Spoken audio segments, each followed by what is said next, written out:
शान्ताकारं भुजङ्गशयनं पार्श्वनाभं सुरेशं वैश्वाधारं गगनसदृशं मेघवर्णशुभाङ्गं लक्ष्मीकान्तकमलनयनं योगविद्यार्णवम्यं वन्दे विष्णुभवभयहरं सर्वलोकैकनाथं नारायणं नमस्कृत्य नरं चैव नरोत्तमं देवीं सरस्वतीं व्यासं ततो जयमुदीरये।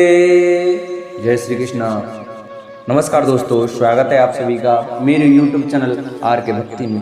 प्रिय भक्तजनों, आज आप सुने श्री हरिवंश महापुराण के 42वें अध्याय की कथा, जिसमें कि बलराम और श्री कृष्ण आदि यादवों के जल क्रीड़ा एवं गान आदि का वर्णन। तो आइए भक्तों, कथा को प्रारंभ करते हैं। उससे पहले जो भक्त हमारे चैनल पर नए आए हैं, जिन्होंने अभी तक हमारे चैनल को सब्सक्राइब नहीं किया है, वो हमारे चैनल को सब्सक्राइब करें, जिससे कि हम जो भी वीडियो डालें वो आपके पास अवश्य पहुँचे। जिन्हें हमारी वीडियो अच्छी लगे वो हमारी वीडियो को लाइक करें, चैनल को सब्सक्राइब कर बेल आइकन का बटन अवश्य दबाएं, जिससे उसका नोटिफिकेशन आपके पास अवश्य पहुँचे। और कमेंट में ओम नमो भगवते वासुदेवाय राधे राधे अवश्य लिखें। आइए भक्तों, कथा को प्रारंभ करते हैं। हरिवंश महापुराण की कथा बड़ी ही सुंदर कथा है। इसको सुनने मात्र से पुत्र की प्राप्ति होती है। जिन माताओं बहनों के अभी तक पुत्र नहीं हुआ है, वो हमारी हरिवंश महापुराण की कथा को अवश्य सुने। आइए भक्तों, कथा को प्रारंभ करते हैं। वैशंपायन जी कहते हैं, जन्मेजय, बलराम जी अपने अंगों में चंदन से चर्चित थे। मधु पीकर वे बड़े मनोहर लग रहे थे। उनकी शोभा बहुत बड़ी हुई थी। नेत्र कुछ लाल लाल थे तथा भुजाएं बहुत बड़ी थी। वे रेवती देवी का सहारा लेकर सुललित गति से चल रहे थे। उन्होंने श्याम मेघ के समान कांति वाले 2 नील वस्त्र धारण कर रखे थे। उनकी अंग कांति चंद्रमा की किरणों के समान गौर थी और मधुमाती आंखें अलसाई सी जान पड़ती थी।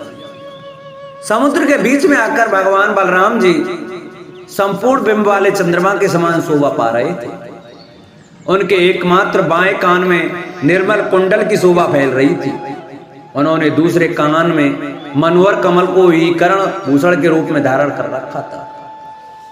उनकी प्रिया रेवती मंद मुस्कान और बांकी चितवन के साथ उनकी ओर सुखपूर्वक निहार रही थी तथा बलराम जी उनके साथ आनंद मग्न हो रहे थे। तदंतर कंस और निकुंभ के शत्रु श्री कृष्ण की आज्ञा से अप्सराओं का उदार एवं सुंदर रूप वाला समुदाय स्वर्ग के समान समृद्धशाली समुद्र में रेवती का दर्शन करने के लिए प्रसन्नता पूर्वक उनके पास आया। उन सब के अंग छड़ी के समान पतले और मनोहर थे। उन समस्त सुंदरियों ने उन रेवती देवी और बलराम जी को नमस्कार करके बाजे के लय पर नाचना आरंभ किया। दूसरी अप्सराएं उन्हें सब ओर से घेर कर उत्तम रीति से गीत गाने लगी। वे अप्सराएं बलराम और रेव तो राजकुमारी रेवती की आज्ञा से अभिनय पूर्वक ऐसा खेल खेलने लगी जो इन यादवों को प्रिय, सार्थक, मनोरम और अनुकूल प्रतीत हो। अपने अंगों में मंगल सूत्र श्रृंगार धारण करने वाली वे सुंदरी अप्सराएं उस देश की भाषा, आकृति और वेश से युक्त हो हस्ती और हाथों पर ताल देती हुई लीला पूर्वक ललित रास नृत्य गान करने लगे। वीर उस रास में वे श्री कृष्ण और बलराम को आनंद देने वाली उनकी मंगलमय लीलाओं का संकीर्तन करती थी। कंस और प्रलंब आदि के वध का रमणीय प्रसंग, रंगशाला में चाणूर आदि का घात, जिसके कारण यशोदा ने जनार्दन का दामोदर नाम और यश फैलाया था। वह उखल बंधन की लीला, अरिष्टासुर और धैनकासुर का वध, ब्रज में निवास, पूतना का वध, यमलार्जुन भंग, भेड़िए की सृष्टि, वत्सासुर का वध, यमुना के हृदय में श्री कृष्ण द्वारा दुरात्मा नागराज, कालिया का दमन, शंख निधि से युक्त उस यमुना हृदय से मधुसूदन श्री कृष्ण द्वारा कमलों और उत्पलों का उखाड़ा जाना, गौओं की रक्षा के लिए जनार्दन श्री कृष्ण द्वारा गोवर्धन धारण सुगंध युक्त अनुलेपन, पीसने वाली कुब्जा के कुब्ज तत्व का उनके द्वारा निवारण आदि लीलाएं प्रसंग जैसे जैसे हुए थे उन सब का वे अप्सराएं गान करती थी। राजन, अनवद स्तुत्य और अजन्मा श्री कृष्ण ने अपने अबामन विराट स्वरूप को भी जिस प्रकार बामन बना लिया, जिस प्रकार 100 विमान को मत डाला, तथा बलराम ने जिस तरह हलरूप आयुध ग्रहण किया, श्री कृष्ण द्वारा जिस प्रकार देव शत्रु मूर्खावत किया गया, गांधार राजकन्या सैव्या के विवाह में जिस प्रकार बलशाली राजाओं को रथ में जोताया बांधा गया, सुभद्रा हरण के समय जिस प्रकार अर्जुन की विजय हुई, वालाहक और जम्बूमाली के साथ होने वाले युद्ध में जिस प्रकार श्री कृष्ण आदि को विजय प्राप्त हुई, युद्ध में जीते गए राक्षसों द्वारा इंद्र के सामने ही जो रत्न राशि द्वारिका पहुंचाई गई, इनको तथा अन्य चरित्रों को जो यादवों को प्रसन्न करने वाले थे, उन मनोहर रूप वाली अप्सराओं ने गाया। श्री कृष्ण और बलराम को हर्ष प्रदान करने वाले, जो उनकी अनेक लीलाओं से संबंध रखने वाले विचित्र गीत थे, उन सब का उन्होंने गान किया। तदंतर मधुपान से मत हुए परम शोभायमान बलराम अपनी पत्नी राजकुमारी रेवती के साथ हाथ पर ताल देते हुए मधुर स्वर में सम स्थान के प्रदर्शन पूर्वक गीत गाने लगे। उन्हें गाते देख महात्मा मधुसूदन को बड़ी प्रसन्नता हुई। फिर तो उन बुद्धिमान महात्मा श्री कृष्ण ने भी बलराम जी का अर्थ बढ़ाने के लिए सत्यभामा के साथ गाना आरंभ कर दिया। नरलोक के प्रमुख वीर कुंती नंदन अर्जुन भी समुद्र यात्रा के लिए वहां आए थे। वे भी आनंद में मग्न होकर श्री कृष्ण और सुंदरांगी सुभद्रा के साथ गीत अलापने लगे। नरेश्वर, फिर तो बुद्धिमान गद सारण प्रद्युम्न सांब सात्विक उदार पराक्रमी सत्यभामा कुमार भानु और अत्यंत मनोहर रूप वाले सुचारुदेशन बलराम जी के पुत्र दोनों वीर कुमार निषट और उल्मुख, जो अत्यंत वीर थे, गाने लगे। अक्रूर यादव सेनापति अनादृष्टि संघ तथा भीमकुल के अन्य प्रधान पुरुष भी वहां गान करने लगे। उदार कीर्ति वाले नरेंद्र कुमार उस समय वह यान पात्र जहाज गाते हुए प्रमुख यादव वीरों से जो बढ़ता गया, त्यों ही त्यों श्री कृष्ण के प्रभाव से बढ़ता चला गया। वीर राजकुमार रास में संलग्न हो अत्यंत गीत गाने वाले उन देवोपम यादव वीरों के साथ सारा जगत हर्षोल्लास से भरपूर हो गया। सबके पाप शांत हो गए। तदंतर मुर और केसी के शत्रु श्री कृष्ण का प्रिय करने के लिए देवताओं के अतिथि विप्रवर नारद जी उन यादव शिरोमणियों के बीच में आकर गान करने लगे। उनके शरीर का एक देश उनके जटा कलाप से आच्छादित था। राजपुत्र वे अप्रमेय स्वरूप नारद मुनि की वहां रास नृत्य के प्रणेता संचालक या सूत्रधार हो गए। वे अपने अनुकरणशील अंगों द्वारा लीला का अनुकरण करते हुए यादव मंडली के मध्य में पहुंचकर गीत गाने लगे। वे बुद्धिमान मुनि सत्यभामा, श्री कृष्ण, अर्जुन, सुभद्रा, बलदेव तथा रेवत राजकुमारी रेवती देवी को की ओर देख देख कर हंस रहे थे। प्रयासशील बुद्धिमान नारद जी किसी की चेष्टाओं का, किसी की हंसी का और किसी की लीलाओं का अनुकरण करके तथा अन्य प्रकार के दूसरे उपायों द्वारा उन धैर्यशालिनी देवियों को भी हंसा देते थे। जब कोई कुछ मंद स्वर में बहुत थोड़ा और धीरे धीरे बोलता तो ऐश्वर्यशाली नारद जी उसके उत्तर में बहुत ही ऊंचे स्वर में सिंहनाद सा करते हुए जोर जोर से बोलने लगते थे और हास्य के अवसर पर हंसते हंसते हर्षातिरेक से अट्टहास करने लगते थे। यह सब कुछ वे श्री कृष्ण के मनोरंजन के लिए करते थे।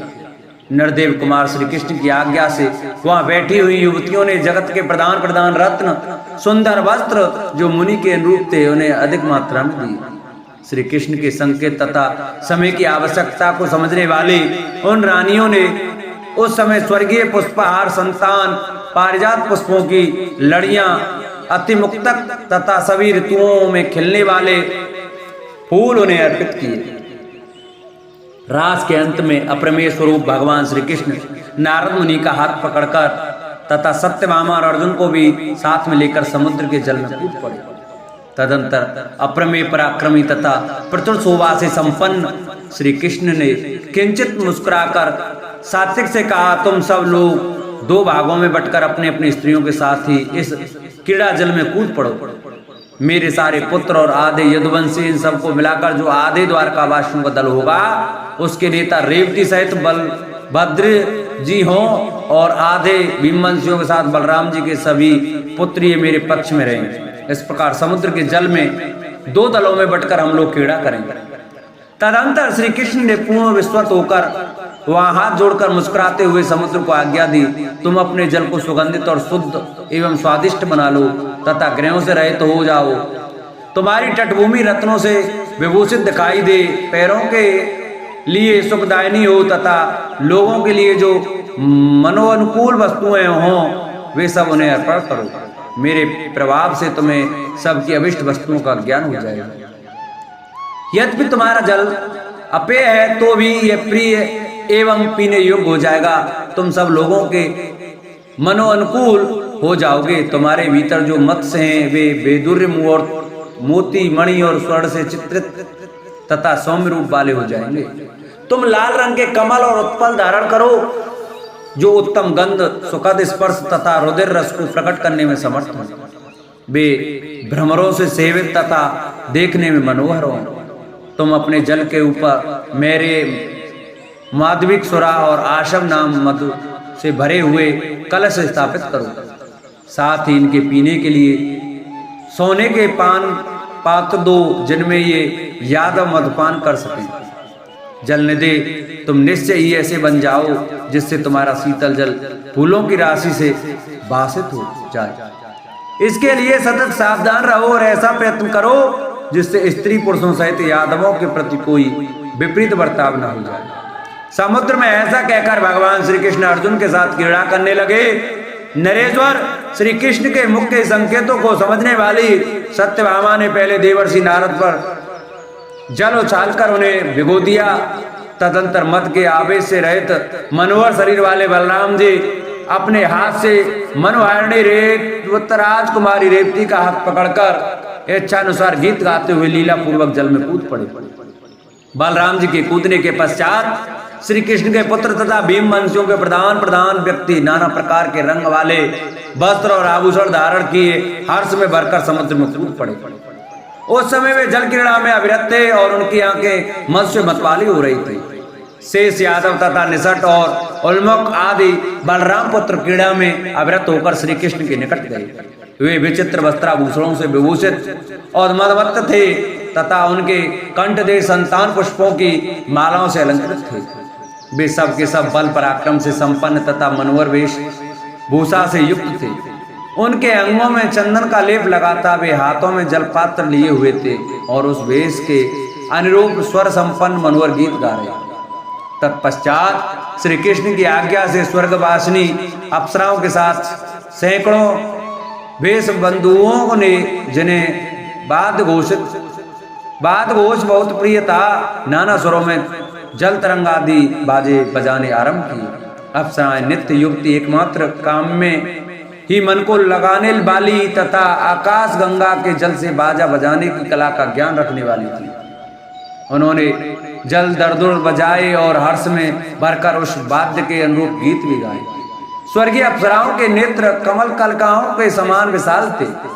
वे कमलों के ही मुकुटों से विभूषित थी तथा सूर्य की किरणों द्वारा खिले हुए कमलों की शोभा को चुराई लेती थी।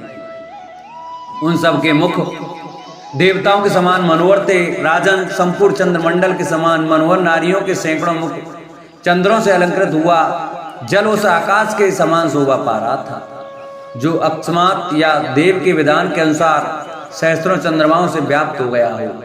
नरेश्वर विद्युत के समान कांति मती स्त्रियों की प्रभा से अत्यंत मनोहर दिखाई देने वाला वह समुद्र रूपी मेघ उसी तरह सुशोभित हो रहा था जैसे जल का स्वामी मेघ आकाश में बिजलियों से संयुक्त होकर अत्यंत उवासित हो उठता है। सुंदर एवं मनोहर वेशभूषा धारण किए भगवान श्री कृष्ण और नारद अपने दल के लोगों के साथ स्थित हो सुंदर वेशभूषा वाले बलराम तथा उनके पक्ष के लोगों पर पानी उछालने लगे और बलराम के पक्ष के लोग भी श्री कृष्ण के पक्ष वालों को जल से भिगोने लगे। उस समय जिनका सारा शरीर हर्षोल्लास से भरपूर हो रहा था वे मधुपान से मत और राग से उद्धत हुए। बलराम और श्री कृष्ण की पत्नियां अपने हाथों तथा जल यंत्रों पिचकारियों से दूसरों को भिगोने लगे। वे भीमवंशी यादव अपने हृदय में मान मदन और मद को धारण किए कुछ कुछ लाल नेत्रों से युक्त हो पानी उछालने में लगे थे और स्त्रियों के समक्ष पुरुषार्थ दिखा रहे थे। वे बहुत देर तक उस जल क्रीड़ा में विरत नहीं हुए। उनकी अत्यंत बढ़ती हुई आसक्ति का विचार करके चक्रपाणी भगवान विष्णु ने उन सबको रोक दिया और जलवाद्य के मधुर शब्दों को सुनते हुए वे देवर्षि नारद और अर्जुन के साथ स्वयं भी जल विहार से निवृत्त हो गए। श्री कृष्ण के संकेतों को समझने वाले भीमवंशी यादव सुदृढ़ अभिमान से युक्त होने पर भी उस जल युद्ध के प्रसंग से निवृत्त हो गए।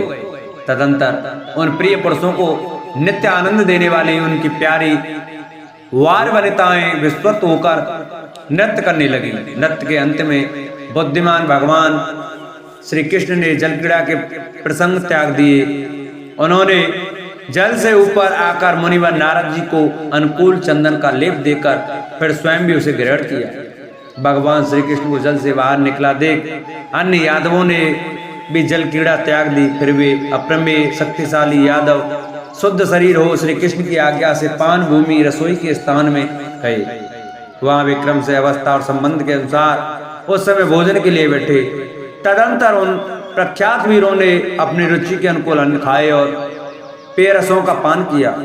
पके फलों के गूदे, खट्टे फल, अधिक खट्टे अनार के साथ सूल में गूंथ कर सेके गए कंदिया, फलों के टुकड़े, पोषक तत्व, अन्न, ये सब पदार्थ पवित्र रसोइयों ने उनके लिए परोसे। सूल में गूंथ कर पकाए गए भैंसा कंद तथा अन्यान्य कंदिया, मूल फल, नारियल, तपे हुए घी में तले गए अन्यान्य खाद्य पदार्थ, अमल वेत, काला नमक और चूक के मेल से बने हुए लेहा पदार्थ, चटनी से सब वस्तुएं पाकशाला दक्ष के कहने से रसोइयों ने इन यादवों के लिए प्रस्तुत की। पाकशाला दक्ष के बताए अनुसार विधिवत तैयार किए गए मृग नामक कंद विशेष के मोटे मोटे गूदे आम की खटाई डालकर बनाए गए नाना प्रकार के विशुद्ध व्यंजन भी इनके लिए परोसे गए। दूसरे रसोइयों ने पास रखे हुए पोषक शाकों के टुकड़े करके उन्हें घी में तल दिए और उनके नमक तथा मिर्च के चूर्ण मिलाकर खाने वालों को परोस दिए। मूली, अनार, बिजौरा, नींबू, तुलसी, हींग और भूत्र नामक शाक विशेष के साथ सुंदर मुख वाले पान पात्र लेकर उन अप्रमेय शक्तिशाली यादवों ने बड़े हर्ष के साथ पेय रस का पान किया। कटवांग, अतार्थ, कटुक, परवल, सूलहर, हींग तथा नमक खटाई मिलाकर घी और तेल में सेके गए लकुचिया वड़हर के साथ मेरे माधविक सुरासव नामक मधु का उन यादवों ने अपनी प्रियतमाओं से घिरे रहकर पान किया। नरेश्वर श्वेत रंग के खाद्य पदार्थ, मिश्री आदि तथा लाल रंग के फल के साथ नाना प्रकार के सुगंधित एवं नमकीन भोजन एवं आर्द रसदार साग, किलाद भैंस के दूध में पकाए गए खीर आदि घी से भरे हुए पदार्थ, पुआ, हलवा आदि तथा भांत भांत के खंड खाण आदि उन्होंने खाए। राजन, उद्धव भोज आदि श्रेष्ठ यादव वीरों ने जो मादक रसों का पान नहीं करते थे बड़े हर्ष के साथ नाना प्रकार के साग, दाल, पेय पदार्थ तथा दही दूध आदि के साथ उत्तम अन्न का भोजन किया। उन्होंने प्यालों में अनेक प्रकार के सुगंधित आरनाल, कांजीरस का पान किया, चीनी मिलाए हुए गरम गरम दूध पिया और भांति भांति के फल भी खाए। खा पीकर तृप्त होने के पश्चात वे मुख्य यादव वीर पुनः स्त्रियों को साथ लेकर बड़े हर्ष के साथ रमणीय एवं मनोहर गीत गाने लगे। उनकी प्रेयसी कामिनियां अपने हाव भाव द्वारा उन गीतों के अर्थ का अभिनय करती जाती हैं।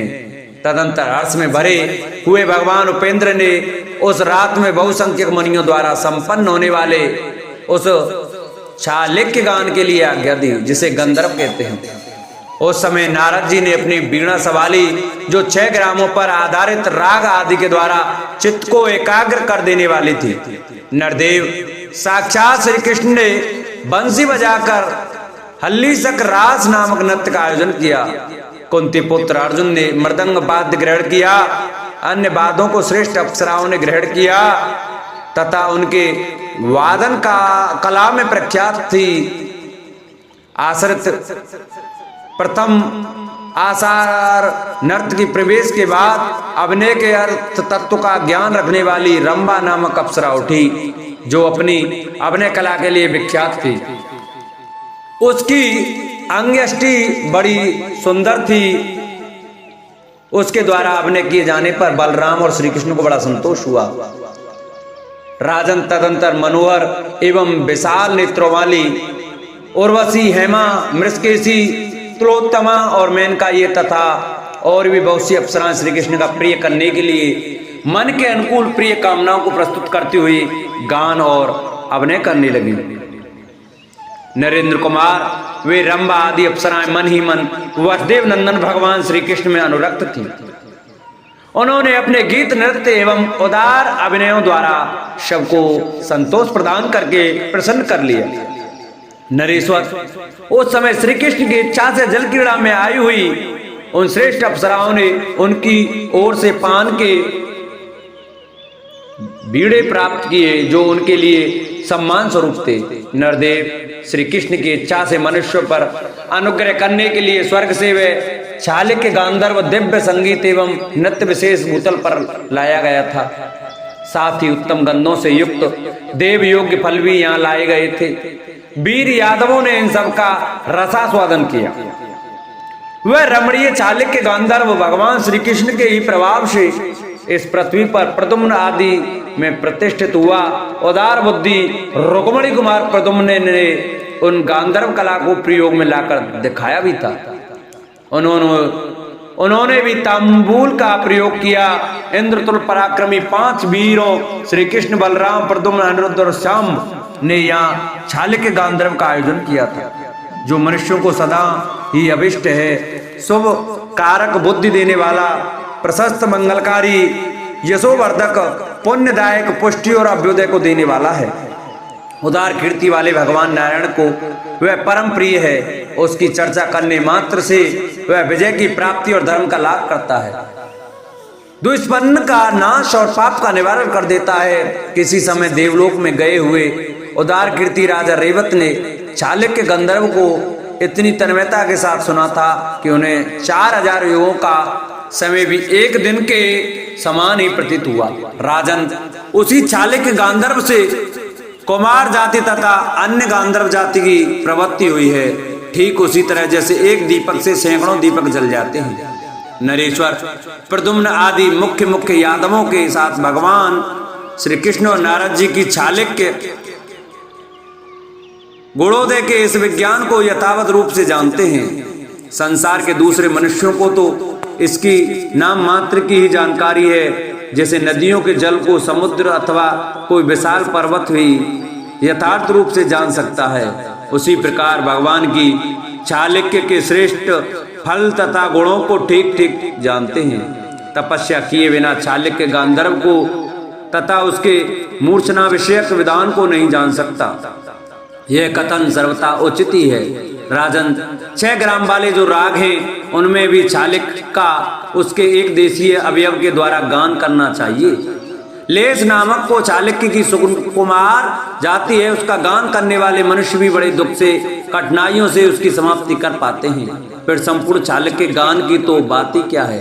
नरदेव, जो देवता, गंधर्व और महर्षियों के समुदाय में वे ही चालिक्य गांधर्व के गुणों के प्रकट करने की कला में पारंगत होते हैं, इस बात को तुम अपनी बुद्धि द्वारा अच्छी तरह जान लो। ऐसा समझकर ही भगवान मधुसूदन ने संपूर्ण जगत पर अनुग्रह करने की इच्छा से मुख्य यादवों को चालिक्य गांधर्व का ज्ञान प्रदान किया था। वह देवताओं द्वारा गाए जाने योग्य चालिक्य इस प्रकार मनुष्य लोक में प्रतिष्ठित हुआ है। बालक, युवक और वृद्ध यदुवंशी जन्मोत्सव में उस उक्त गांधर्व द्वारा क्रीड़ा या मनोरंजन करते थे। पहले बालक उस कला को प्रसन्नता पूर्वक ग्रहण करने लगे, तत्पश्चात वृद्ध लोग भी उसके प्रति आदर का भाव दिखाने लगे। फिर तो सब लोग सदा सभी स्थानों में उसकी भूरी भूरी प्रशंसा करने लगे। धर्म के विधान को जानने वाले अत्यंत वीर यादव अपने पुरातन वंश धर्म का स्मरण करते हुए मर्तलोक में मनुष्यों को जो सदा सम्मान देते थे, वह सब बात का सूचक है कि प्रेम ही प्रधान एवं महत्व की वस्तु है। अवस्था का महत्व नहीं है, स्वार्थ का मूल आधार है प्रेम। अतः वे दरसा विष्णु और अंधक वंशी यादव पुत्रों के साथ भी मित्रवत बर्ताव करते थे।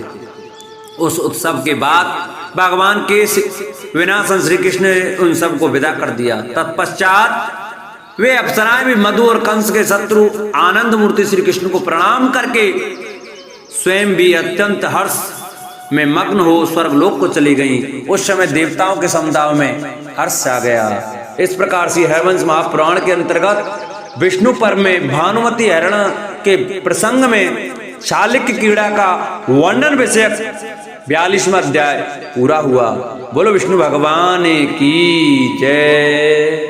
जिन भक्तों को हमारी ये हरवंश महापुराण की कथा अच्छी लगी हो, वो हमारी वीडियो को ज्यादा से ज्यादा शेयर कर चैनल को सब्सक्राइब करें, बगल में बेल आइकन घंटी का बटन अवश्य दबाएं और वीडियो को लाइक करें और कमेंट में ओम नमो भगवते वासुदेवाय राधे राधे अवश्य लिखें।